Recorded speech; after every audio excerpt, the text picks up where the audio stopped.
ಇನ್ನು ಇರಾನ್ ಮೇಲೆ ದಾಳಿಯನ್ನ ಮುಂದುವರಿಸಿದೆ ಇಸ್ರೇಲ್ ಸೇನೆ. ಪಶ್ಚಿಮ ಟೆಹರಾನ್ನಲ್ಲಿ ಕಟ್ಟಡಗಳು ಸಂಪೂರ್ಣವಾಗಿ ಧ್ವಂಸ ಆಗಿದೆ. ಬೆಂಕಿಯ ಕೆನ್ನಾಲಿಗೆ ಧಗಧಗಿಸ್ತಾ ಇದೆ. ಗಗನಚುಂಬಿ ಕಟ್ಟಡಗಳು. ಬೆಂಕಿಯಿಂದ ಎಲ್ಲವೂ ಕೂಡ ಸರ್ವನಾಶ ಆಗ್ತಾ ಇದೆ. ಪಶ್ಚಿಮ ಟೆಹರಾನ್ನಲ್ಲಿರುವಂತಹ ಕಟ್ಟಡಗಳು ಸಂಪೂರ್ಣವಾಗಿ ಧ್ವಂಸ ಮಾಡಲಾಗಿದೆ. ಇಸ್ರೇಲ್ ಹಾಗೂ ಅಮೆರಿಕ ಇರಾನ್ ಮೇಲೆ ಈ ಒಂದು ದಾಳಿಯನ್ನ ಮುಂದುವರಿಸಿದೆ. ಎಲ್ಲವೂ ಕೂಡ ಧ್ವಂಸ ಮಾಡೋದು, ಸರ್ವನಾಶ ಮಾಡೋದೇನೆ ಮಾಡ್ತಾ ಇದೆ.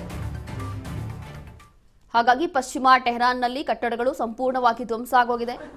ಇನ್ನು ಈ ಒಂದು ಬೆಂಕಿಯಿಂದ ಗಗನಚುಂಬಿ ಕಟ್ಟಡಗಳು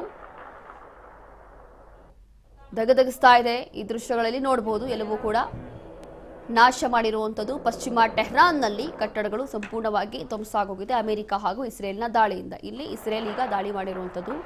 ಹಾಗಾಗಿ ಎಲ್ಲವೂ ಕೂಡ ಸಂಪೂರ್ಣವಾಗಿ ಧ್ವಂಸ ಆಗೋಗಿದೆ. ಬೆಂಕಿಯೆಲ್ಲ ಹೊತ್ತಿ ಉರಿದಿದೆ.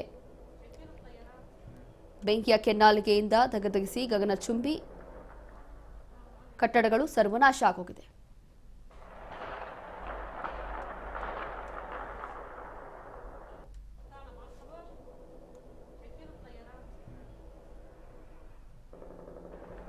ಪಶ್ಚಿಮ ಟೆಹರಾನ್ನಲ್ಲಿ ಕಟ್ಟಡಗಳು ಸಂಪೂರ್ಣವಾಗಿ ಧ್ವಂಸ ಆಗಿದೆ. ಇವತ್ತು ಮತ್ತೊಮ್ಮೆ ಮಾಡಿರುವಂತಹ ಅಟ್ಯಾಕ್ ಇದು.